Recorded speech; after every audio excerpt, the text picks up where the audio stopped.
fine, and you? All right. I learned the kind of background you grew up with. You spoke to me the other day and said, when my mom calls, I go running. Because she did a lot for me. Take us through a little bit of what your upbringing was like. Yeah, it was good, but it was to the devil it was bad, but to my God it was good, because when I grew up and I realized truly everything works together for good to those that love God and to those that are called according to His purpose.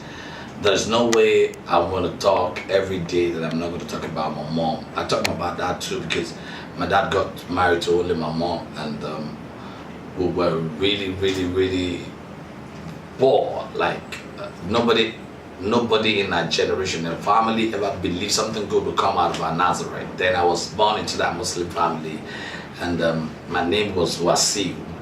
And it was so tough. It was really, really tough. And really, really tough, not really, really tough, but really, really bad. And that's why I've always been telling people, please, don't run away from your problem, don't run away from your challenges. The problem you cannot confront, you cannot conquer.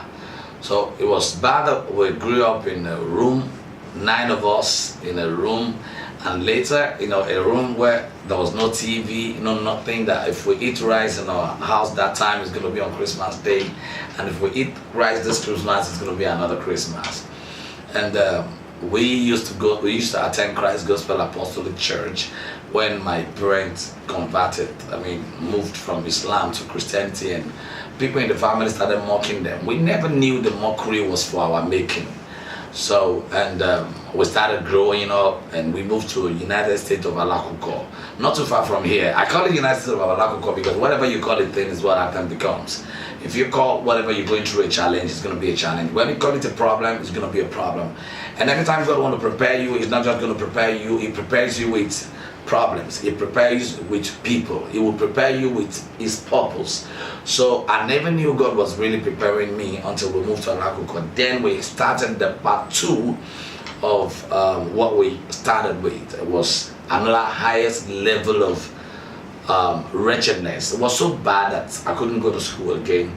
And though I wrote my WAEC, I was meant to rewrite, and there was no money to rewrite. I got my hand broken that I'm only trying to cut the short. I got my hand broken that my mother, anytime she wanted to take me to the orthopedic hospital, she would have to beg for money before taking me to the orthopedic hospital. Actually, she was looking for like 150,000 or 150 naira then. And she used to beg for money in the bus, and people were like, people are always mocking her, abusing her. And moving to Celestial Church of Christ was a divine arrangement, because we used to attend CAC. Then there was another church we attended then, that church that mocked my mom, and because of my mother's mockery, I moved to a church where I said to myself, I'm not going to attend a church where they wear different clothes. I want to attend where they wear same clothes. And I was through that church, I believe it's not possible for you to win souls for Christ with money or anything or sermon. The only way to win people for Christ is to show them love, because God Himself is love. So they showed me love when I went to that Celestial Church of Christ called Paradise Parish. And the name of my shepherd is, is still my father now, Prophet Evangelist Femi Shoyoye. And that was where the encounter came up, and I started worshiping the church. I played instruments in the church, and all of a sudden God started in my life. Though I grew up fasting, why? Because most times no food to eat. And it was so bad. I remember there was a time it was so bad that if my mother makes eba now, I will have to go. She will have to send me to a friend to collect soup. And it got to a stage that woman started sending words to my mom like, oh, your mother always targets us whenever we're cooking in our house, and that's why he's sending you down. And she sent me back to my mom. That was when my mother was now looking for a job, and she was a canteen attendant at one canteen like that. And what took us away from the canteen was when my mother gave me remnant, or someone who came to eat, and the owner of the canteen slapped my mom and slapped me too, and she drove us away, and we walked away. And then there was no slippers. My mom got no slippers, I got no slippers too. And being the first child of the family, I said to myself, whatever I'm going to be in life, whatever God's going to give me opportunity to do, I must be the best to the glory of God. You need to be the best to beat the rest. So I started growing up, and I grew up in the way of the Lord. And when I came into Celestial Church, I was useful in that church, and through that, the gifts of prophecy came, and every other gift started coming up through, what God has blessed me with. I never planned to have a church. I was living in my father's house. I was given a room, but I remember giving has been part of my life, because the first thing when all my mates gained admission to university, there was no time for me to go to school. So realizing that other people are coming back home, they will still meet me at home, they will mock my parents, being the first child, what's the son doing at home, other people are in school, why is he at home? We've got nothing to eat. Like I said, there was a day my father was sick, and we're looking for just, I think, 2 naira or something to buy Fensic. And there was nothing but, as a Christ Gospel Apostolic member, what we believe is, we believe in water and we believe in oil. So when you're strong, oil. When anything is doing, just drink water and oil. Majorly water, because God of Babalola, we believe in water. Everything is water. We just pray. Sometimes we pray, we're hungry, we pray into water and we drink. It got to a state that there was not even money to buy water. So I had to go and be friends to some malam, like get water from them, trek. You don't want to know the story I'm talking about. It's been not too far from here. The whole of the place was, very bad then. So I being the first child of family, I will have to go and work with bricklayers, do cement for them, carry cement, dig sock away and all that. And being the first child, I said to myself I was going to go to school. So there was a time all of them came back from school, and there was no time for me, no money to go back to school. I just followed one of them to one school called Universal College of Technology. I went to Ife with that person too. So when I got to that school, I knew I was not a major student, but I was a little bit so serious, more than those who really gained the admission. I left them to follow them, but it got to say, I just said to myself, when are you going to stop deceiving yourself? You're not in school. So there was little money somebody gave to me. Then I used to work with people, do jobs and all that. So I did a whole, little thing about banking and finance and all that. So I would get their handouts, I would study. Like if they're sleeping on their own bed, I would sleep on the floor, because they happen to be the owner of the house, the accommodation. So the room. So it was later, and I came back home, and all this started happening when I started growing up. But thank God for the trouble. Thank God for thank God for our painful times. Thank God for everything we went through. It was all those things that prepared me for today. And that's where I would like to come in. And that's where I'd like to come in. It comes to a time when you look back at what you've been through, and you now decide, I must give back to people around me. I must impact as many as possible. And over the time, we've discovered that must have been one of the things that fueled your giving attitude, your charitable lifestyle.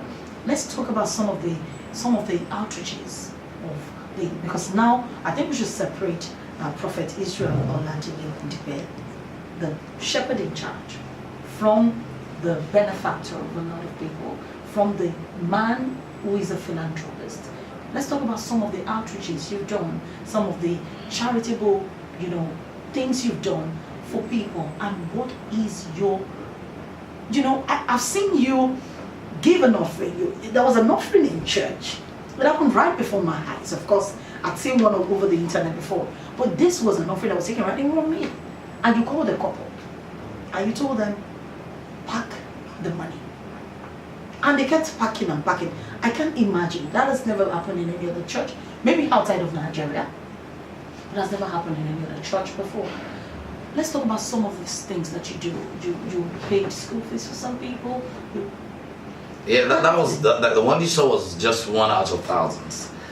Wow. It's been part of me. Yes, it's been part of me, because the first thing, my father gave me a room when I started the church, when I started the ministry. I was attending to people as a prophet, like I prayed for people.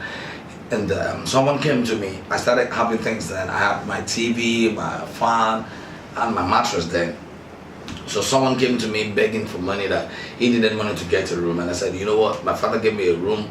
So I've got the room. You know what you're going to do for me? Come tomorrow. I removed my fan, I removed my TV, I removed my mattress, and I gave it to him. go And sell. After selling, rent yourself a place. And I said, what will you be using? I said, I've got a room, you don't have a room. But I have something inside my womb that will transform the room. So I started sleeping on the floor and God showed up.